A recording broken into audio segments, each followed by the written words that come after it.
Kara Lake, and Blacklight and I are here today to introduce to you the theory and practice of sensology.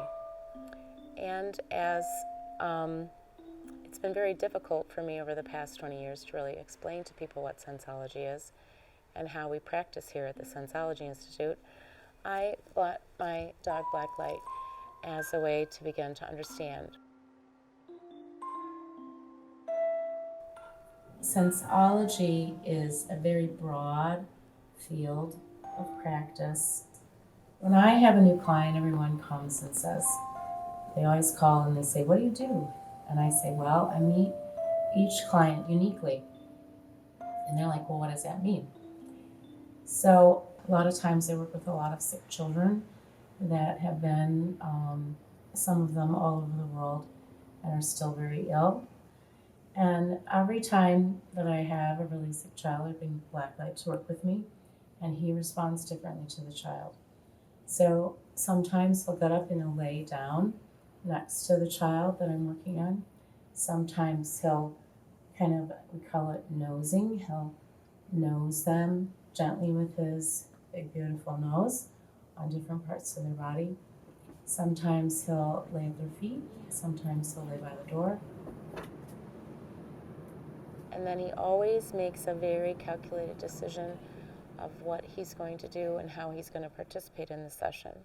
This one particular time, I was completely amazed. I was working with this little girl she had a brain tumor, had daily radiation for 12 weeks, and then her capillaries in her brain ruptured. She was having nonstop brain bleeds, and her mom heard of me and brought her in to me.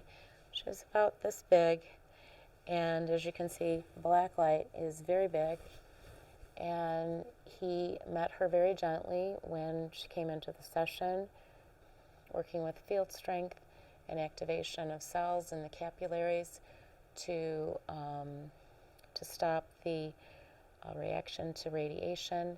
And while I was doing that, Blacklight took those big paws of his and didn't even move the mattress when he was getting up on it. He got up so slow and gentle, and then he sat over her the whole time that I worked on her.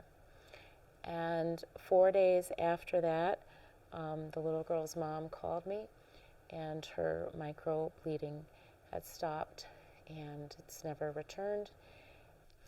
And I'll give that one to Blacklight, because what I really know is that whenever I'm able to do that, to bring some of energetic development or sensology into someone's life, that it fills me in a way that is beyond words.